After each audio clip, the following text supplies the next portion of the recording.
Welcome to the name game. Workout number 133 is Hinge Party. As many rounds as possible in 15 minutes, 12/9 Calorie Row, 6 kettlebell snatches with each arm, 53 for males, 35 for females, and 12 GHD Sit-Ups. Additionally, every third minute, including the start of the workout, athletes must perform 3 DBall over the shoulder, 150 pounds for males, 100 for females.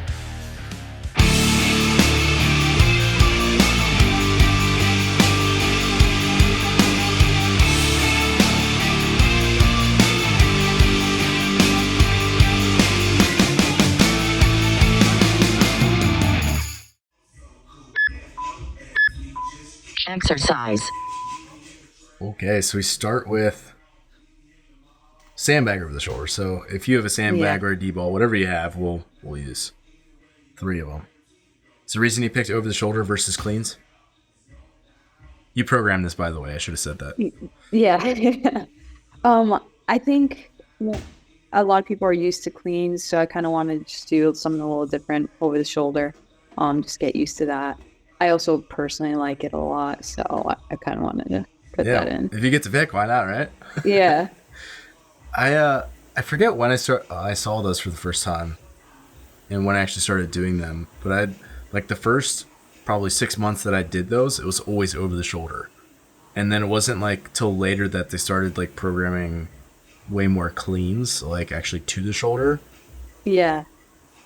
Because like the standard is way easier, I think, if it's over the shoulder, because it's like you just throw it. You just throw it over the shoulder. If you get it over the shoulder, you're good. Is there any like? I guess the only thing that you can kind of do is like you can kind of like bend underneath it as it goes over, like almost like do like a mini squat as it goes over your shoulder.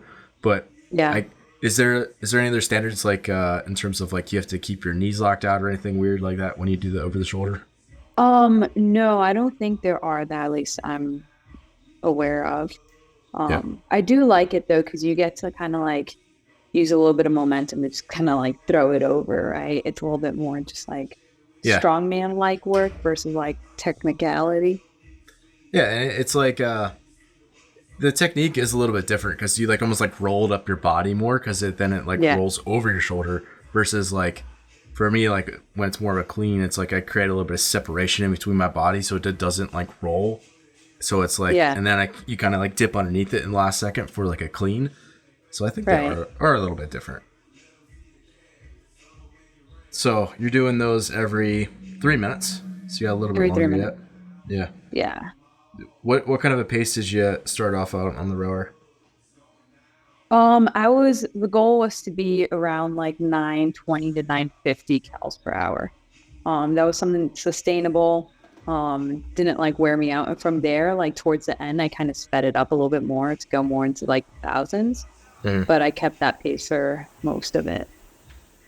Do you have like any time trial data, like in terms of like, do you want your average paces for like a 2K or 5K or anything along those lines? I do, yeah. So 2K, I like to keep it like, I think my best time, which was a few months ago, was 158. As an average? Per 500, yeah. So for me, 158 that's pretty good. It would probably be like, I don't know, 1025, 1050 calories an hour, somewhere in that range. So a little bit slower than 2K, I think definitely makes sense for most people. Yeah. Another thing too, like one thing I based off of knowing that, like, for me, I think the D-balls or sandbags, whatever you use, over the shoulders was like the most fatiguing. Try to just do 3 fast. So knowing that, I try to keep like a conservative pace on the rower. Didn't want to, knowing me too, like I'm really good at burning myself out when it comes to any type of monostructural equipment. So, and I kept it conservative there, at least in the first few rounds. Yeah. I feel like the kettlebell snatch, with it not being like, crazy heavy and it being single arm, it's much like a dumbbell snatch where it's like, yes, it's taxing, but it's like you kind of have this like one methodical pace that you go about it. And I feel like it's the same thing with like a GHD. Like, okay, yeah, you could speed this up a little bit, but in the grand scheme of things in a 15-minute workout, like you're probably not going to. So it's like, then it's almost like your pace comes down to like your row. Yeah, exactly. So yeah, I think the good thing about that is like you can kind of take the, like have a baseline sort of row to start off at it, like kind of like you said, and then hopefully it's something where it's just slightly conservative where you can pick it up a little bit, ideally in like the second half of the workout. Right. How long have you been in CrossFit at this point? It's been, I think it's gonna be my 3-year anniversary. I was gonna say I was gonna guess 3 years. Yeah. Yeah. So sweet. It's it's been pretty cool to watch all like your movements get like way more refined. Like obviously like you had the strength conditioning background, but it's like so different than like learning how to do like a Metcon where like all the moves are mixed together in like these different ways and stuff. So it's just like, yeah, it's been cool to watch your progression for sure. It is super interesting too. Like I know just in the strength and conditioning background, like so many things are looked at differently. It boils down to the same principles, but like things are looked at differently where like a lot of these movements aren't being done like over the shoulder, the kettlebell snatches, GHD sit-ups, like you, like at working at the university, like you don't see any of those things being done.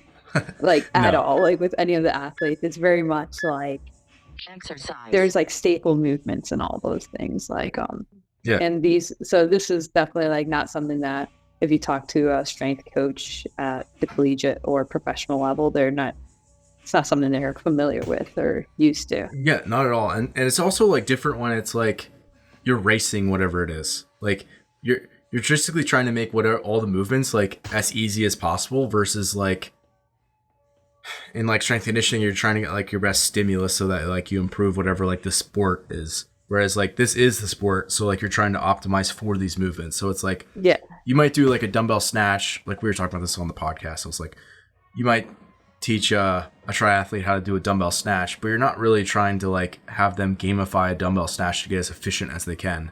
And like alternating hands in the air and like doing all that stuff and like trying to like cycle it quickly. Like you're just trying to like have some general like qualities that you're trying to attack. So it's very different when you're like the exercise is the sport that you're doing. Yeah. What are you listening to right now when you're working out? What's your go-to playlist? Well, I think I had Drake radio on when I was playing it. It was some hip hop that was on. And I think it was Drake. These are the important questions that we need to know. Drake, and that's your workout strategy. Yeah. The like main reason I did that was because I knew I was gonna be filming this, and I was like, well, I can't be putting on like Adele or anything. I gotta make it just in case someone listens to the music in the background. That would have been so entertaining if you're listening to Adele, just like sobbing on the rower. Wet in tears, you know. Yeah. And I think this is in the point of the workout where I started focusing more on like stronger pulls to kind of increase the pace, just because I knew like I passed the halfway point. I don't feel like super fatigued. I felt pretty good. Yeah. So and these chunks of the movements are very manageable. And it's like, yes, like the DBall or the Sandbag is going to be fatiguing, but it's like at the end of the day, it is 3 reps. So it's like it's almost like heavy power clean or something along those lines, where it's like if you can almost drop and reset and like take a breath or two and then go again. It's like everyone sort of has that like threshold where it's like this is where I'm at, where I feel like I can be, you know, say it's like a 225 bar and for like a strong guy, it's like, okay, you should be able to hit that for a rep, drop, take a few breaths, do it again, and like you should be able to basically do that on repeat and have it be sort of like cyclical in that sense. And I feel like it's a similar thing with these Sandbag cleans, and I think we're only going to see more and more of like the Sandbag stuff, because it's just like it's not a very expensive piece of equipment. It's easy to standardize. It's like you just throw it on a scale and like that's it. Yeah. So I think we're only going to see more and more of these. So it's important that people kind of can get into that rhythm of when they're doing these. you ever experimented with like not locking your hands when you lap it? I have. The problem with me is like my short arms. Yeah. Like I like to feel that security of locking it. And I'll sometimes like even do the whole clasping thing. So a lot of times when I don't like get my arms fully in there, I feel like I lose it. So just for like that security, so I could like wiggle up and stand out before I throw it up. Yeah. It's definitely so like I feel like if you can it's like a great technique if it's like a very manageable sandbag for you, like whatever weight that is. Which obviously is going to be different for different people. But if you can get in the habit, if it is a lighter bag, it's a lot quicker. But then at a certain point, like you said, well, it's either going to be two things. Either it's going to be like heavy enough where like you have to lock, or it's going to be so big because it's that heavy that you can't lock anyway and you're forced to like bear hug it. But that's definitely like one more thing to like, it taxes your grip if you actually, it would seem like it'd be the opposite where it taxes your grip more if you were able to lock. But not being able to lock, you're basically just like squeezing with like your wrist flexors, like doing a false grip basically, like that kind of motion. And that can actually be really tiring.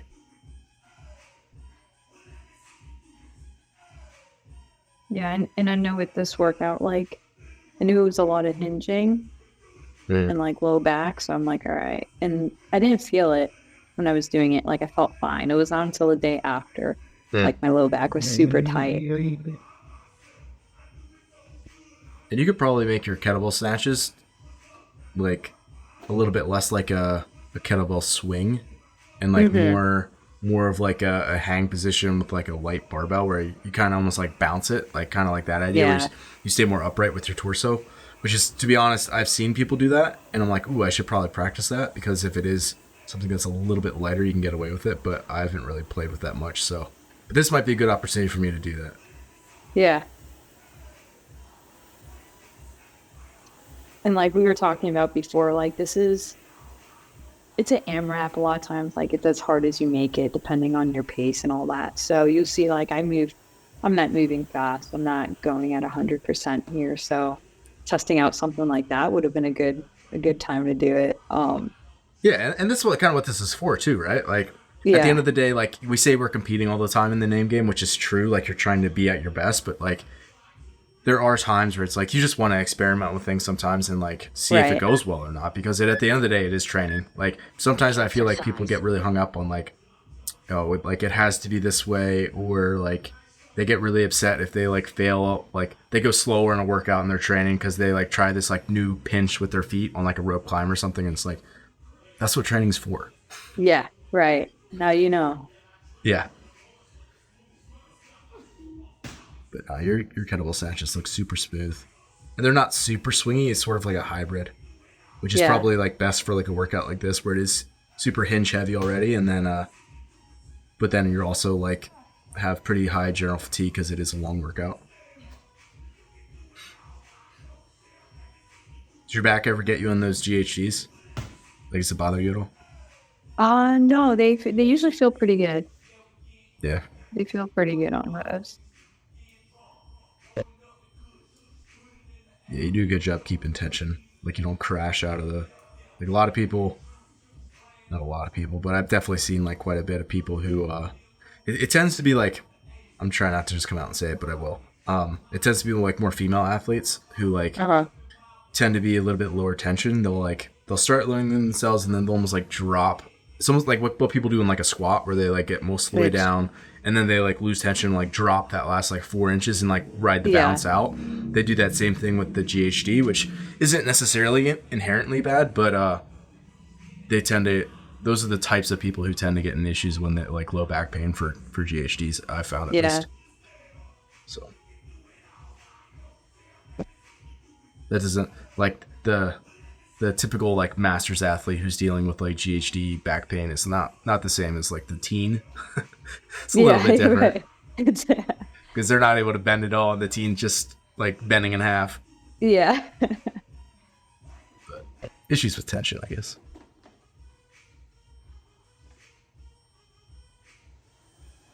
So what, was it just like the row here at the end that was the toughest thing? Or what was the most challenging aspect of it?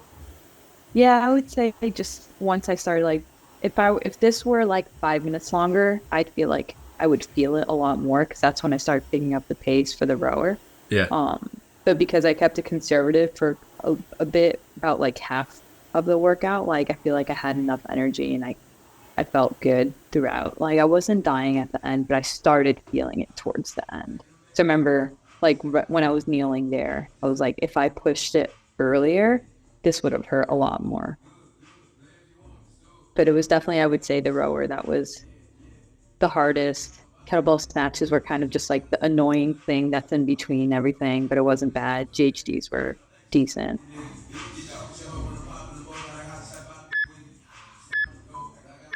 Done. Great workout. You spent 15 minutes 25 seconds exercising.